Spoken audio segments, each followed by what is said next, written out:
Maumivu ya Yesu Kristo kuachwa na baba yake ndiyo maumivu ambayo Biblia inasema kwenye kitabu cha Wakorintho wa pili sura ya 5 mstari wa 21, anasemaje? Yeye asiyejua dhambi alimfanya kuwa dhambi kwa ajili yetu, ili sisi tupate kuwa haki ya Mungu katika yeye. Yeye asiyejua dhambi alifanywa kuwa dhambi kwa ajili yetu sisi, ili tunapomwamini tuweze kuhesabiwa haki. Inamaanisha nini kwamba Yesu Kristo alifanywa kuwa dhambi angali hana dhambi? Inamaanisha nini? Dhambi maana yake ni kuwekwa mbali na nani? Na Mungu, kutenganishwa na Mungu. Ni lini Yesu Kristo alifanywa kuwa mwenye dhambi? Ni ile siku ambao Baba ndani yake alimwacha akawa peke yake, akaita Mungu wangu, Mungu wangu, mbona umeniacha? Ni siku ambapo yeye asiyekuwa na dhambi alifanywa kuwa mwenye dhambi. Maana ya dhambi ni kuwa mbali na Mungu, kutengwa mbali na Mungu. Adamu na Eva walifanya dhambi kwa kutokutii sauti ya Mungu. Waliambiwa kwenye Mwanzo sura ya 2 mstari wa 16 na 17, andika kwamba matunda haya mnaweza mkala, lakini matunda yale msile, si ndio? Walipoiacha kuisikia sauti ya Mungu, wakasikia chanzo kingine cha sauti kwenye Mwanzo sura ya 3 mstari wa 1 hadi wa 5. Mungu aliwaweka mbali. Kwa hiyo dhambi ni kuwekwa mbali na nani? Na Mungu. Kwa kutokutii kwa Adamu wa kwanza, mwanadamu alifarakanishwa na kuwekwa mbali na Mungu.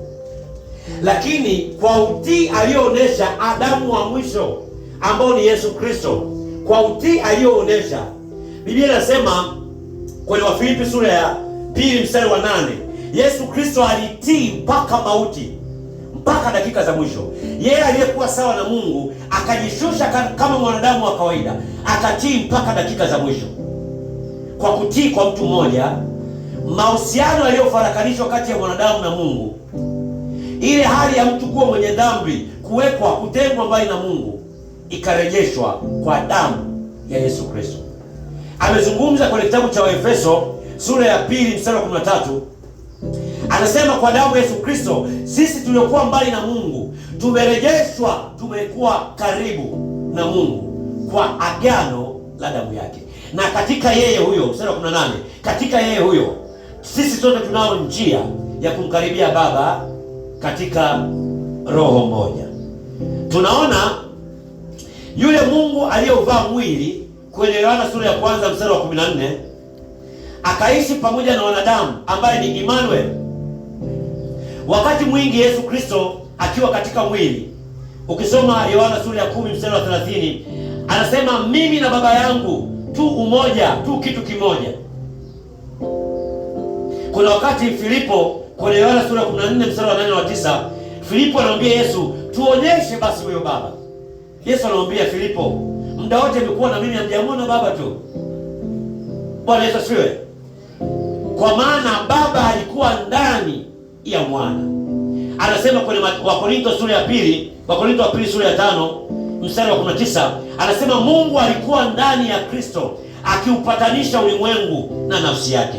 Kwa yule Mungu aliyekuwa ndani ya Kristo alimwacha yule Kristo ambaye ni Emmanuel kwa kitabu kidogo kwenye Mwanzo kwenye Mathayo sura ya 27 mstari wa 46. Yule Mungu aliyekuwa ndani ya Kristo, aliyekuwa ndani ya Mwana, alipomwacha, ndio maana yule mwanadamu Yesu Kristo aliyeachwa na Mungu. Maana Mungu alikuwa ndani ya Mwana, alikuwa ndani ya Emmanuel. Kwa Emmanuel akapaza sauti yake akasema, Eloi, Eloi, lama sabakthani, Mungu wangu, Mungu wangu, mbona umeniacha? Mungu kuwa mbali na mtu ndiyo dhambi. Kabla tujapokea neema ya wokovu, tulikuwa tumefarakanishwa na Mungu. Mungu alikuwa hajafanyika makao ndani yetu, hajafanya makao ndani yetu. Tulipopokea kipawa cha neema ya wokovu, Mungu akafanya makao ndani yetu. Kwa hiyo ukisikia kwamba hatuishi tena chini ya dhambi, ni kwa sababu liko agano la damu ya Yesu Kristo ambao lilirejesha yale mahusiano ambayo hapo awali hatukuwa nayo. Kwa hiyo kuanzia ile siku tuliposikia habari injili ya Yesu Kristo na kumwamini na kumkiri, Mungu alifanya makao wapi? Ndani yetu. Hatuishi tena chini ya dhambi. Kristo Yesu asiyekuwa na dhambi aliachwa na Mungu, aliachwa na baba yake, akafanyia kuwa mwenye dhambi kwa ajili ya mimi na wewe. Bwana Yesu asifiwe sana. Tukisoma andiko la pili pale linasemaje? Yohana sura ya 10 mstari 17 na 18. Ndipo Baba anipenda kwa sababu na utoa uhai wangu ili niutwae tena. Hakuna mtu aniondoleaye, bali mimi na utoa mwenyewe, nami ninao uweza wa kuutoa, ninao na uweza wa kuutwaa tena. Bwana Yesu asifiwe. Amen. Yesu Kristo anawaambia wanafunzi, anasema hakuna wa kuutoa uhai wangu, Baba amenipa uwezo. Yohana 10:17-18 na ile Mathayo 27:50. Baba amenipa uwezo wa kutoa na kurejesha uhai wangu mwenyewe. Kwa lugha rahisi, Yesu Kristo hakuuawa.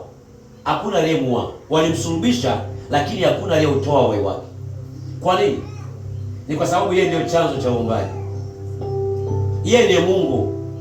Pasipo yeye hakufanyika chochote kile. Hakuna mwanadamu ambaye anaweza akamuua Mungu. Ilibidi Mungu aliyovaa mwili ambao ni Emmanuel, Yesu Kristo, autoe uhai wake mwenyewe, na baada ya siku ya tatu akaurejesha uhai wake mwenyewe. Mungu ambaye ni Roho, ambaye ni Neno, aliyekuwa ndani ya Emmanuel, alifarakana na mwanaye, akamwacha peke yake, au siku ya tatu akamrejea. Kuna mtu mmoja anaongelea hapa ya siku ya leo. Sasa ni jambo gani, ni kitu gani kilichoko nyuma ya maumivu makubwa aliyoyapata Yesu Kristo? Ukisoma Waebrania sura ya 12 mstari wa kwanza na wa pili, anasema basi na sisi pia, kwa kuwa tunazungukwa na wingu kubwa la mashahidi namna hii, na tuweke kando kila mzigo mzito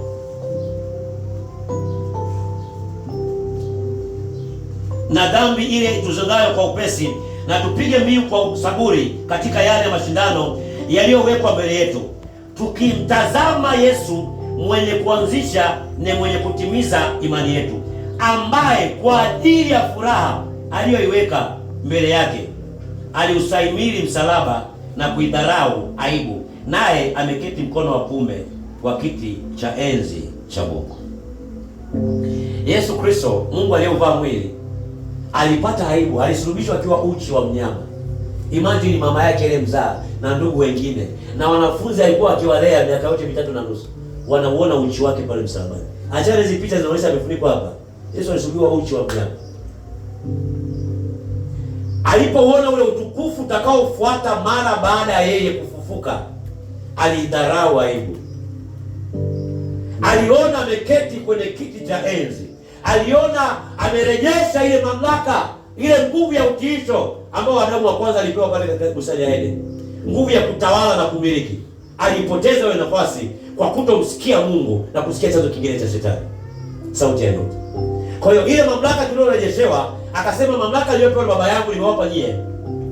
Na Isaya sura ya 9 mstari wa 6 akatabiri, akasema uweza wa kifalme utakuwa mabegani mwa huyo mtoto atakayezaliwa. Huyo Mungu mwenye nguvu alikuwa anamaanisha uwezo wa kimungu wa kifalme utakuwa kwenye mabega, kwenye mwili wa Kristo, wale wanaomwamini Yesu Kristo. Uweza huo ulirejeshwa kupitia aibu aliyoipata pale msalabani. Kwa hiyo jambo lililoko nyuma ya maumivu makali ambayo Kristo Yesu baba yake Mungu alimwacha kwa kitambo kidogo, yale maumivu ya kuachwa na baba yake, Yesu Kristo alikuwa naona ule utukufu utakaofuata baada ya maumivu makali. Biblia inasema kwenye kitabu cha Yohana sura ya 12 mstari wa 24, anasema mbegu ya ngano haiwezi ikamea ila isipoanguka chini kwanza ya ardhi, alafu ikafa, kisha ikishakufa ifanyaje? Imee. Ikishamea ndipo inaweza kuzaa matunda mengi. Ilikuwa ni fumbo kwamba Yesu Kristo ndiyo mbegu halisi ambaye ataanguka chini ya ardhi, atakufa, atazikwa, atakapomea katika kufufuka kwake atazaa matunda mengi. Matunda ya kwanza aliyoyazaa ilikuwa ni watu 120 pale chumba cha juu Yerusalemu, wale waliosubiri pale siku ya Pentekoste, siku ya mazao ya Kiyahudi. Na siku hiyo Mtume Petro pamoja na mitume wenzake walisimama katika umati wa watu, wakahubiri habari za Mnazareti, habari za Yesu Kristo. Wakapokea kipawa cha neema ya wokovu kwenye Matendo ya Mitume sura ya 2. Watu zaidi ya 3000 walipokea kipawa cha neema.